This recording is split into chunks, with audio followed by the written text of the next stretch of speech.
minasyaitonirrajim. Bismillahirrahmanirrahim. Alhamdulillah wassalatu wassalamu ala Rasulillah wa ala alihi wa sahbihi ajma'in.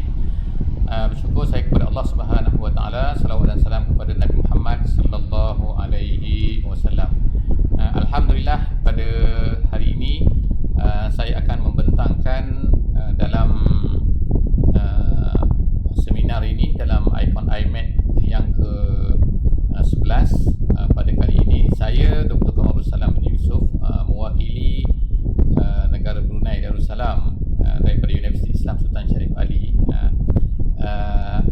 Minta maaf saya ucapkan terima kasih dulu kepada moderator kita pada malam ini, iaitu Dr. Hussein Saifullah, dan seterusnya kepada semua yang bersama ahli-ahli pembentang yang bersama dengan saya pada malam ini, Khairul Umam, Itah Masita dan juga lain-lain, dan juga wakil daripada Brunei yang bersama-sama dengan saya, Dr.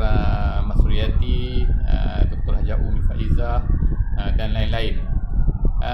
Saya insyaAllah akan membentangkan topik saya ini, iaitu isu pembayaran zakat al-mal di kalangan masyarakat Islam Brunei, satu kajian awal. Jadi insyaAllah tajuk ini saya bersama-sama dengan salah seorang daripada wakil juga daripada universiti saya, iaitu Muhammad Fuad bin Matahi, yang sama-sama menuliskan kertas ini bersama-sama dengan saya membuat kajian ini.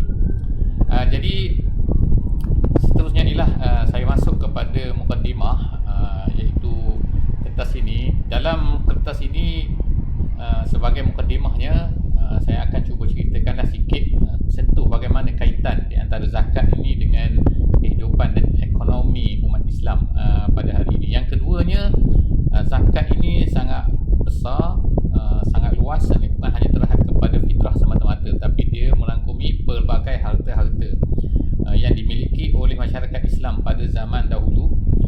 Dan setengah ulama terus mengkiaskan, mengatakan bahawa semua pendapatan yang diperolehi oleh umat Islam pada hari ini adalah merupakan juga adalah sebagai sepatutnya dibayarkan zakat. Tapi perbincangan inilah perbincangan yang bukan di dalam kertas saya lah. Kemudian dalam statistik yang kami dapati bahawa pembayaran zakat fitrah di kalangan masyarakat Islam Brunei ini sangat tinggi sebenarnya.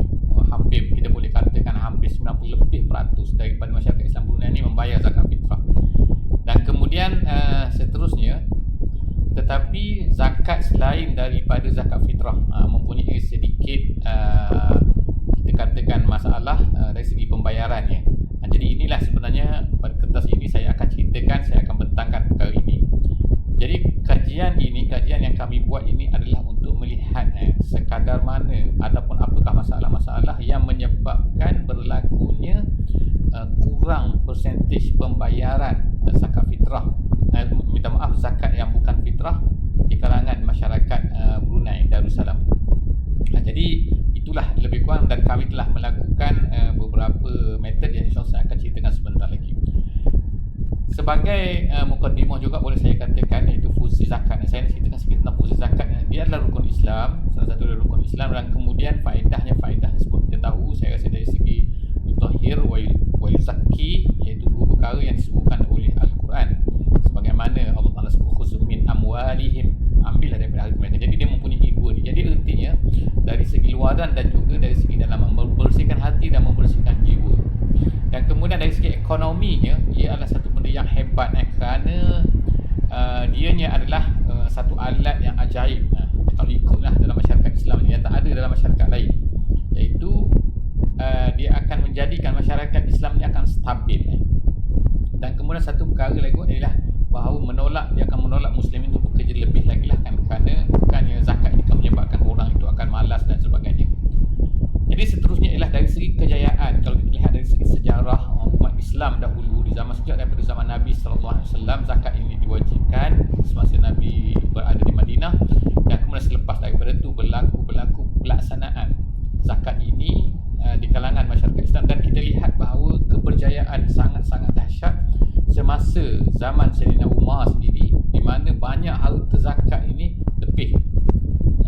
Sayyidina Umar telah melantik seorang untuk mengutip zakat di Yaman, dan akhirnya banyak sepatutnya harta yang diikuti di Yaman itu dihabiskan di Yaman, tetapi banyak ianya telah berlaku lebihan, lebihan yang kita boleh katakan sebagai ketara yang menyebabkan maknanya ialah harta zakat itu dihantar balik ke Madinah kerana orang yang dilantik itu mengatakan bahawa lebih.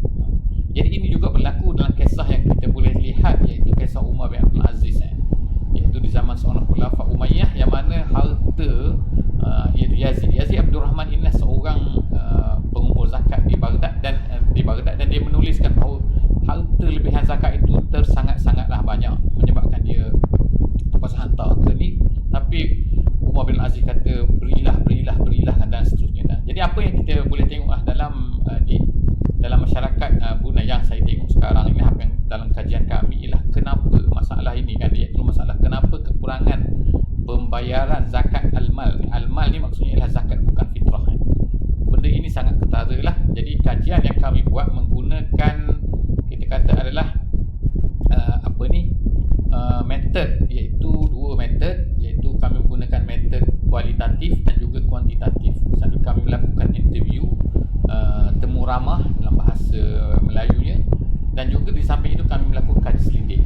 Kami membuat dua temu ramah dengan pegawai-pegawai yang berkaitan dalam pengutipan zakat, pengurusan zakat ini, dan juga kami telah melakukan mendistributekan, membahagikan 500 kaji selidik untuk mendapatkan jawapan daripada pelbagai orang dan sebagainya. Tapi yang dapat dikembalikan kepada kami, hanya kami dapat dalam 319 saja. 319 kaji selidik yang dikembalikan dan kami proses menggunakan sistem, menggunakan SPSS dan juga menggunakan lain-lain ni. Jadi hasil daripada dapatan kajian kami ini ialah menunjukkan bahawa memang betul terdapat kekurangan yang ketara. Kalau ada pun sebagaimana yang boleh dilihat di sini, walaupun jika sekiranya ada, yang paling tinggi sekali ialah zakat yang dibayar, zakat mal ialah melalui simpanan. Tapi simpanan yang itulah bukan simpanan peribadi, tapi simpanan yang diletakkan di dalam satu seumpama seperti bank di Brunei, iaitu tabung amanah. Tabung amanah namanya Taib.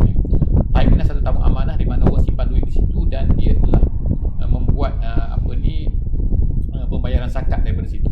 Jadi melalui situ sahajalah, lebih kurang maknanya ialah daripada, sebagai contoh, tahun 2020 lebih daripada 5,000 pembayar zakat, sebenarnya 4,000 orang tu daripada Taib. Artinya adalah hanya 1,000 lebih sahaja orang yang secara peribadi daripada jumlah penduduk Brunei yang berjumlah 400,000, hanyalah 5,000 sahaja yang membayar zakat simpanan. Sedangkan kalau ikut ialah simpanan tu adalah banyak sebenarnya kan, ramai orang yang kalau. Jadi dari segi kajian kami lah kenapakah perkara ini berlaku.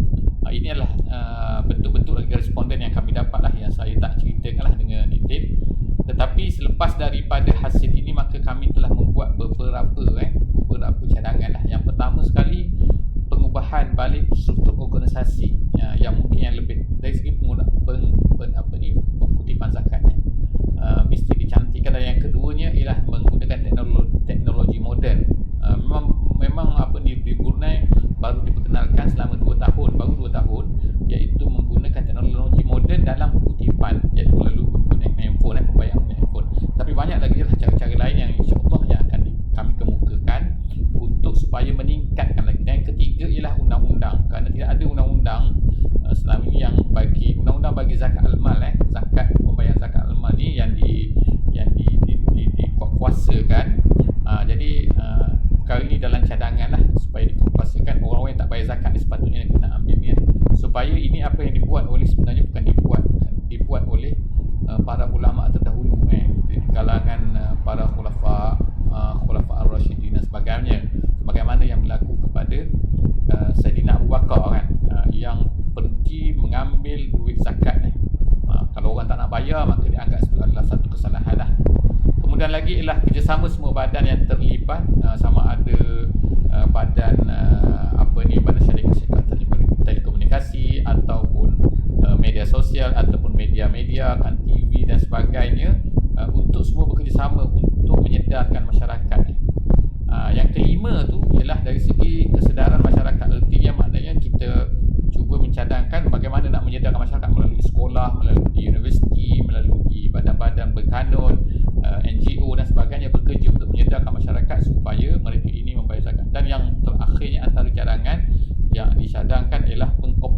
Badan Kutipan, maknanya Badan